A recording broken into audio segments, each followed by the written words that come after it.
Hi everyone, and welcome to the second video in my series about how to relieve aches and pains. Now in video one we used this thing here on the floor called a massage stick, and that was primarily focusing on loosening the muscles in the lower body.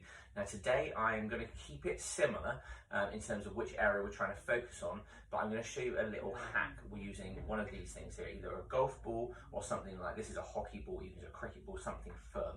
Basically what this is going to help us do is try and help us relieve the aches in the back of our leg, so that when we try to touch our toes we can get a little bit further. Now if it's done on a regular basis, your hamstring flexibility should improve, along with all the other bits and pieces like the flexibility work that I've done with you before. So I'm going to show you how this works right now.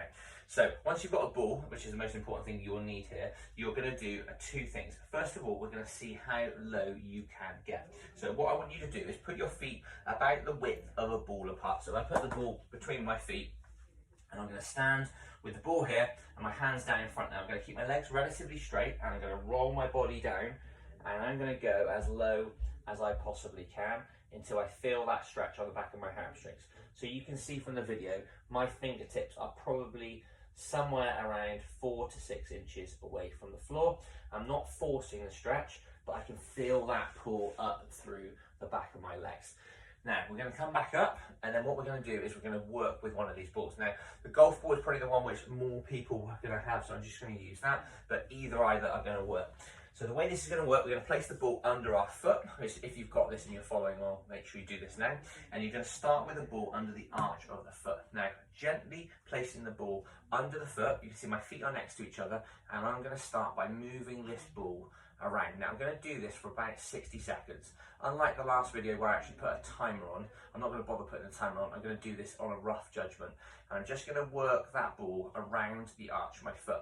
Now for the next 60 seconds, what I'm trying to do is soften the tissue, or the soft tissue, or the fascia it's called, in the base of my foot. Now the smaller the ball, the smaller the surface area, and the more painful you'll probably find it. Now just applying a very small amount of pressure, I can feel a little bit of discomfort in my foot. Now if I do this on a regular basis, what it means is I can then apply a little bit more pressure down onto the ball, and what that will then do is then mean it will soften the muscle more as I'm adapting to it. So if there's no pain, it just means the muscle is loosening, which is what we're trying to get to. And then if you feel like you can push a bit more, you can apply a bit more pressure, and that will continue to soften it off. Now what I'm doing is I'm rolling the ball around in lots of different directions. So I'm doing circular movements, I'm doing back and forth, I'm doing a little bit of side to side. Then I can focus on the inside of my arch of my foot. I can then move the ball to the outside of the foot. Now obviously because it's a small ball, you might find the ball just disappears or falls out. Just reapply it, get it back into position. Now once I've done and I've worked on the main area, and the arch of the foot is the main area, you can then carefully move the ball around. So if I can now move onto the heel of my foot, I'm carefully moving it around. Now some of us are probably more sensitive on our heels and feet than others, so you will have to play around with this a little bit. But the more you get used to it, the more you sort of work out how much pressure you can apply. Now I'm doing the same thing, I'm working around the heel. Obviously the heel's a little bit trickier because it's a bit of a smaller area, and therefore you probably won't need quite as much work. You can go back to the arch of the foot again if you want to, and then what we're going to then do is just move onto the ball of the foot. So the ball of the foot being just by the toes, or just behind the toes I should say, and we're going to do the same thing. That's a little bit crunchier around here, if that makes sense. You're not doing any damage to any bone. Just going to make sure you don't put too much pressure on this point, because it is a little bit of a more joint based area. There's a little bit less padding, so just going a little bit more carefully, a little bit less pressure, a bit more side to side. I can go back and forth. If you find any of the toes in particular get a little bit tight, if you're someone who just suffers with tight feet, or you do a little bit of running, then you might find those areas are a little bit stiff in general. Now that's one foot. Relax there.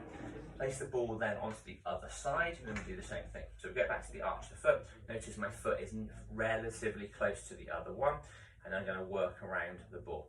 Now same thing, I'm going to work around in circles. Once I've done a few circles, I go up and down. There's no direct or exact pattern you have to follow, but what you will find is some parts of your feet are tighter than others. If an area is tight, rather than avoiding it, you probably want to focus on that area a little bit more. So that part there on the inside of my arch there is a little bit tighter, so I can slow it down, I can apply more pressure. I can push down on the ball by stopping the foot and stopping the ball and literally just pushing on it. You can move around a bit more. But again, like I said before, just work around the whole of the foot. You first off by doing all of the arch. And again, every time you do it, it might feel a bit different. If you've been out and done some exercise, you might find once you do this, it just feels a bit more discomfort or a little bit less comfortable because your feet are a bit tender. Now let's move to the heel, same thing. Again, if you need to adjust the ball, you can do. Again, just slowing it down a little bit or rolling it side to side. Again, the heel generally isn't too sore, although some people do suffer with a little bit of soreness in the heel just from impact. As we get older, we tend to get more aches and pains, as we know. So different parts of the foot and the feet can get more sore than others. There's a few fairly common issues that people get with their feet, one of which you may have heard of called plantar fasciitis. Plantar fasciitis is where the fascia on the bottom of the foot, that sheath that I'm working on now, gets very tight. Itis means inflammation of, so it's just where you're getting inflamed feet. So doing something like this can really, really benefit it. On a side note to that, if you've got very tender feet because you've got plantar fasciitis, then be very careful because they might be more tender to touch in the first place. We can talk about that in another video, or if you've got that issue, then message me directly and I can obviously give you a bit more information about it. Now let's move to the front of the foot just to finish off with. So just on the ball of the foot. So this is actually, interestingly, more tender on my left foot than my right foot. Again, both feet are going to be slightly different. As we know, we're very dominant on one side of our body generally, so that means different parts of our body can be more used or less used, or tighter or looser. So don't expect it to be the same on both. Now, just finish off with another 10 seconds or so around this area here. All we're doing is loosening these areas in the base of our feet, which you'll see in a minute will then have a knock-on effect to the rest of your leg. Now, go back to the arch of the foot, move it around a little bit, and relax there. Now, we're going to now do exactly what we did at the beginning of the session, which is where I did that stretch down and forwards, and by putting in no extra effort, you should now see my hamstrings increase in their flexibility. So I put the ball between my feet again, my hands are going down, and I do exactly the same thing, same amount of effort, gently, dropping down, and now I am down to about 1 inch away from the floor. Now, that is about a 4 or 5 inch improvement, and that is literally just by loosening off my feet. Now the good thing now is I can then stretch further, so I'm now getting more of a stretch down through my hamstrings, and that in turn will then loosen those hamstrings off a little bit more for me. When you're done, carefully roll back up, and then you stood up. So that is a little hack. Basically, all I've done is I've loosened the base of my feet, and that in turn has allowed me to move better. What you've got to think is each part of your body is connected. So you have these areas of fascia in your feet and different areas up through your leg, and they're all connected. So if you loosen one of those areas, that in turn relaxes parts of the others, or all the way through that chain, and then your body can then move better. Now, that doesn't mean by doing that once you are suddenly now able to touch your toes, but if you do that on a regular basis, you'll see how much of an effect that will have generally over your legs.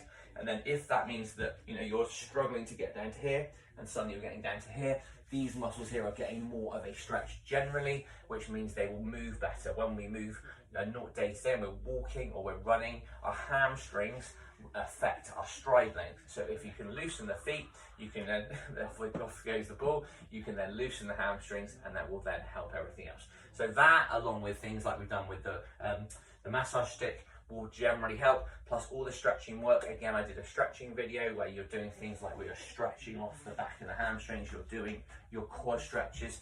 Again, I'll link that into the video below, or do ask me any questions.